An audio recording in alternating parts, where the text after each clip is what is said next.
কেন বিভিন্ন হিন্দুদের দোকানপত্র লুট, কেন সরকারি সম্পত্তির ক্ষতি, এর দায়ভার কে নেবে, কারা নেবে? মুখ্যমন্ত্রী একবার ঘোষণা করেছিলেন যে যদি কোনো সরকারি সম্পত্তিকে ধ্বংস করা হয় তাহলে তার টাকার যে ধ্বংস করেছে বা যে আগুন লাগিয়েছে তার থেকে উসুল করা হবে, প্রয়োজনে তাকে গ্রেপ্তার করা হবে। তাহলে এই দায়িত্ব এর জন্য কাকে গ্রেপ্তার করা হবে? যাদের প্ররোচনার কারণে পশ্চিমবঙ্গে আগুন লাগলো, যাদের প্ররোচনার কারণে এখনো মুর্শিদাবাদের বহু পরিবার বাড়ি ফিরতে পারেনি আতঙ্কে, যাদের কারণে পার্শ্ববর্তী রাজ্য বিহারে থেকে আসা প্রায় 5 পুরুষ এখানে বসবাস করছেন, তারা সম্পূর্ণ এই রাজ্যকে ছেড়ে দিয়ে ভিন রাজ্যে চলে গেল, তার জন্য দায়ী কে? আজকে তৃণমূল কংগ্রেসের এবং তথাকথিত তৃণমূল সরকারের রাজ্যের মুখ্যমন্ত্রী সেটাকে জবাব দিতে হবে। ঠিক একইভাবে বলেছিলেন পশ্চিমবঙ্গে এসআইআর হতে দেব না। পশ্চিমবঙ্গে এসআইআর হতে যারা দেবেন না বলেছিলেন, তারা কার্যত এখন কি করছেন? কার্যত এসআইআর ঘোষণা হওয়ার পর থেকেই বিএলওদের কার্যত তারা হাইজ্যাক করেছেন।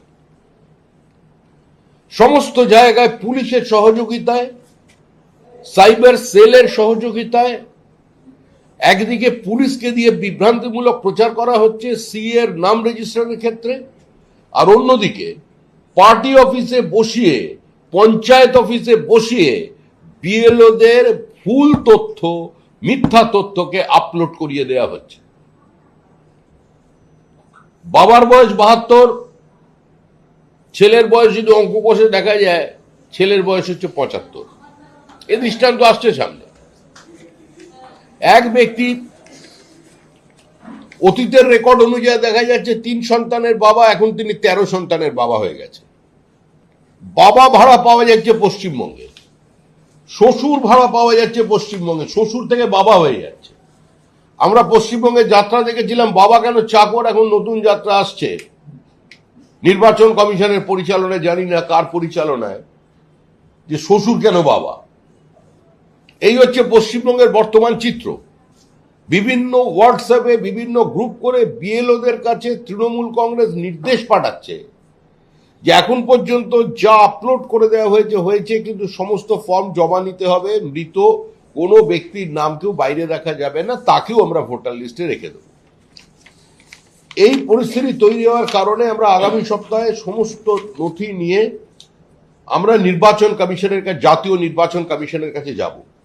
2 দিন আগে আমরা নির্বাচন কমিশনের কাছে গিয়ে কিছু তথ্য দিয়ে এসেছিলাম। যে অসুবিধাগুলো সম্মুখীন হচ্ছে বিএলওরা, তারা একটা অত্যন্ত ভীত সন্ত্রস্ত অবস্থার মধ্যে আছে, একটা আতঙ্কের আবহে পশ্চিমবঙ্গে এসআইআর চলছে। কিন্তু তারপরেও যদি কেউ মনে করে থাকেন যে এভাবে মৃত ভোটারদের নাম, অনুপ্রবেশকারীদের নাম, ডাবল এন্ট্রি, ট্রিপল এন্ট্রি যেখানে হয়েছে তাদের নাম ভোটার লিস্টে রেখে দিতে পারবেন, কিংবা ফাঁকা জমিতে যাদের নাম তুলে রেখেছেন তাদের নামকে সেখানে রেখে দিতে পারবেন, তারা ভুল করছে, নাম বাদ যাবে। রাজ্যের মানুষ সর্বত্র অত্যন্ত উৎসাহের সঙ্গে এসআইআর এর প্রক্রিয়ায় সামিল হয়েছে। রাজ্যবাসী এগিয়ে এসেছেন এই প্রক্রিয়াকে সফল করবার জন্য, কারণ পশ্চিমবঙ্গের সঙ্গে ভারতবর্ষের অন্যান্য প্রদেশের কয়েকটি অবস্থানগত ভৌগোলিক কারণে একটা মৌলিক পার্থক্য থেকে গেছে। 2200 কিলোমিটারের বেশি আমাদের পোরাস বর্ডার, আর আমাদের রাজ্যে পরপর দুটো এমন সরকার এসেছে যারা বাংলাদেশি মুসলিম অনুপ্রবেশকারীদের পশ্চিমবঙ্গে জায়গা করে দিয়েছে। অতীতে এই নিয়েও বহুবার বিতর্ক হয়েছে। ফরওয়ার্ড ব্লকের একজন এমএলএ উলবেড়িয়া স্টেশনে মহারাষ্ট্র সরকার যাদের গ্রেপ্তার করেছিল বাংলাদেশি বলে, তাদের পুলিশের হাত থেকে ছিনতাই করে নিয়ে যায়। রাজ্যের প্রাক্তন মুখ্যমন্ত্রী জ্যোতি বসু বলেছিলেন যে অনুপ্রবেশের বিষয়টি একটি মানবিক মুখ নিয়ে বিচার করে দেখার দরকার, কারণ সবল অর্থনীতির থেকে অপেক্ষাকৃত সবল অর্থনীতি থেকে দুর্বল অর্থনীতির দিকে একটা জনপ্রবাহ, মানুষের যাতায়াতের ব্যবস্থা থাকে, মানুষ সেখানে যায়। কিন্তু আজকে যেমন দেখা যাচ্ছে বেশ কিছু অঞ্চল খালি হয়ে গেছে। আর একটা নতুন নাটক তৈরি করা হয়েছে, মুসলিমেও কিছু বাংলাদেশিকে নিয়ে গিয়ে বিভিন্ন বর্ডারে বসিয়ে রাখা হচ্ছে যে আমরা ওপারে যেতে চাই। এমন একটা পরিস্থিতি তৈরি করছে তৃণমূল কংগ্রেস, প্রশাসন, পুলিশ পরিকল্পিতভাবে। যে বোঝানো যে সমস্ত বাংলাদেশিরা চলে যাচ্ছে, তারা বাংলাদেশে ফিরতে চায়। এটা ঠিকই কিছু বস্তি খালি হয়েছে, এটা ঠিকই কিছু মানুষ রাতারাতি জলের দরে অন্তত কিছু জমি বিক্রি করেছেন, ফ্ল্যাট বিক্রি করেছে, কিন্তু একই সঙ্গে যে সংখ্যা আজকে বর্ডারে বসে আছে, বাস্তবিক অবস্থায় পশ্চিমবঙ্গের মধ্যে যত অনুপ্রবেশকারী আছে, আজকে তাদের ওপরে চিহ্নিত করবার যেটা দায়িত্ব রাজ্য সরকারের থাকে, রাজ্য এবং দেশের আভ্যন্তরীণ নিরাপত্তার স্বার্থে আজকে সেটা কম্প্রোমাইজ হয়ে যাচ্ছে। এখন বিএলও কে বাধ্য করা হচ্ছে ফলস অ্যাপে ফলস ডেটা আজকে আপলোড করবার জন্য, এবং কার্যত পশ্চিমবঙ্গে চিফ সেক্রেটারি যে কথা দিয়েছিলেন, মুখ্য সচিব যে কথা দিয়েছিলেন বিএলওদের নিরাপত্তা রক্ষা করবার দায়িত্ব সরকারের, সে কথা তিনি রাখেননি, বরং তাদের সঙ্গে কার্যত প্রতারণা করেছেন। বহু ক্ষেত্রে আজকে যারা ডিও আছেন, ডিও তারা আত্মসমর্পণ করে ফেলেছে আজকে এই প্রশাসনের কাছে। তারা নিজেদের অসহায়তা আমাদের বারবার বলছেন যে এই অবস্থায় আমাদের কিছু করার নেই। বিএলওদের অসুস্থ হয়ে যাচ্ছেন, তাদের প্রতিনিয়ত চাপ, এবং রাজ্য সরকার পরিকল্পিতভাবে প্রশাসনকে কাজে লাগিয়ে আজকে বিএলওদের উপর এই চাপ তৈরি করছেন। যদিও এভাবে মমতা বন্দ্যোপাধ্যায় এবং তার দল সাফল্য পাবেন না। আজকে যদি এসআইআর বন্ধ করে দেওয়া হয়, আজকে যদি ইডি সিবিআই এর দপ্তরে তালা লাগিয়ে দেওয়া যায়, আজকে যদি জিএসটির দপ্তরে, ইনকাম ট্যাক্স দপ্তর থেকে সমস্ত নোটিশ দেওয়া বন্ধ করে দেওয়া হয়, তারপরেও 2026 সালে তৃণমূল কংগ্রেস হারবে। 2025 সালের ভোটার লিস্টেও যদি নির্বাচন করেন, যে নির্বাচনে আমার স্বর্গত বাবা মা আছেন যারা দুজনে ভোট দিতে এসেছিলেন একসঙ্গে ওপর থেকে বিধানসভায়, তারাও ওই ভোটার লিস্টে যদি থাকে, ওই ভোটার লিস্টে ভোট করালেও তৃণমূল কংগ্রেসকে এবার পশ্চিমবঙ্গের মানুষ হারিয়ে দেবে। তৃণমূলের বাঁচার কোনো জায়গা নেই। আজকে দিকে দিকে পশ্চিমবঙ্গের অশান্তি ছড়াচ্ছে, প্রকাশ্য দিবালোকে গুলি চালানো হচ্ছে, কারণ তৃণমূল কংগ্রেসের এটা হবারই ছিল। এভাবেই সমস্ত সামাজিক ঘটনা ঘুরে ফিরে আছে। হাওড়ায় প্রথম বলি হয়েছিলেন তৃণমূলের হিংসার, মানে তৃণমূলকে খুন করেছে তপন দত্ত। একটা সিপিআইএম এর দুর্ভেদ্য দুর্গের মধ্যে যে সামান্যভাবে সিপিএম বিরোধীদের পতাকা তিনি এবং তার স্ত্রী প্রতিমা দত্ত তুলে রেখেছিলেন। তৃণমূল ক্ষমতায় আসবার পর একটি জমি বিক্রি হয়ে যাচ্ছে, দখলদারি হচ্ছে, তার বিরোধিতা করবার জন্য তাকে তার দলের লোকেরা খুন করলো, সাপ্লিমেন্টারি চার্জশিট বানিয়ে অভিযুক্তদের প্রকৃত অর্থে সেখান থেকে বাদ দিল। আবার সেই তপন দত্ত খুনের যে মূল অভিযুক্ত, চার্জশিটের নেম গতকাল, এখন পঞ্চায়েতের প্রধান হয়েছে বাবু মণ্ডল, সে বাবু মণ্ডলের নাম আছে তপন দত্ত পালে। তার স্ত্রীর অভিযোগের অন্যতম তপন দত্তর খুনিদের মধ্যে হচ্ছে বাবু মণ্ডল। আজকে তার উপরও গুলি চালালো তৃণমূল কংগ্রেস, কারণ তৃণমূলকে মারছে। একটা চূড়ান্ত অরাজক অবস্থা তৈরি হয়েছে গোটা রাজ্য জুড়ে। এই অবস্থার বাইরে আমাদের যে কোনো ভাবে বেরিয়ে আসতে হবে। এই যে পঞ্চায়েত অফিসে ডেকে নিয়ে গিয়ে, তৃণমূলের পার্টি অফিসে জোর করে বিএলওকে তুলে নিয়ে গিয়ে, ক্লাব ঘরে তুলে নিয়ে গিয়ে তাকে দিয়ে ফলস স্টেটমেন্ট আপলোড করানো হচ্ছে, তাহলে এর অর্থ কি থাকবে?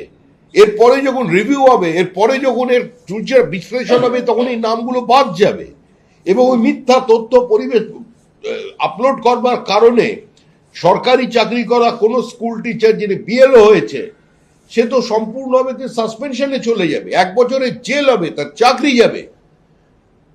অধিকাংশ জায়গায় আইনের একটা ছোট্ট নির্দেশিকাকে জারি করে তৃণমূল কংগ্রেস সমস্ত অস্থায়ী এবং অঙ্গনওয়াড়ি কর্মীদের কথা আজকে তাদের ঢুকিয়েছে। বিজেপি কারোর ভাগ মারতে চায় না, কিন্তু যে অঙ্গনওয়াড়ি কর্মীরা এবং অস্থায়ী কর্মীরা আজকে কাজ করছেন তৃণমূলের সহযোগিতায়, তারাও যেন ভুলে না যান আর কয়েকটি মাস পরে এই সরকার ক্ষমতায় থাকবে না। প্রত্যেকে চিহ্নিত আছেন এবং প্রত্যেকে অস্থায়ী আছেন। স্থায়িত্ব দেওয়ার দূরের কথা, অস্থায়ীকে আরো অস্থায়ী করে দেওয়ার ব্যবস্থা কিন্তু পরবর্তী সরকার করবে। একটা প্রক্রিয়া, যে প্রক্রিয়া স্বতঃস্ফূর্তভাবে সারা দেশের মানুষ অংশগ্রহণ করেছে, বিহারের মানুষ অংশগ্রহণ করেছে, পশ্চিমবঙ্গ বাদ দিয়ে আরো 11টি প্রদেশে আজকে এই প্রক্রিয়া চলেছে। সেখানে কোনো বিরোধিতা নেই, কিন্তু কার্যত পশ্চিমবঙ্গে যে বিরোধিতা যে পর্যায়ে নিয়ে গেছেন এবং যে ভাষায় আক্রমণ করছেন, এখানে আমাদের যিনি চিফ ইলেকট্রাল অফিসার ছিলেন তিনি তো নিরাপত্তাহীনতায় ভুগছেন, মহিলাদের দিয়ে তাকে নিগৃহীত করা হল। কারা সেদিন ঘেরাওয়ের মিছিলে গিয়েছিলেন? কজন সেখানে স্কুল শিক্ষক ছিলেন? কজন সরকারি কর্মচারী ছিলেন? আর কজন অঙ্গনওয়াড়ি কর্মী ছিল? আর তৃণমূল কংগ্রেসের ওই তথাকথিত ঝান্ডাবাহী লোক ছিল?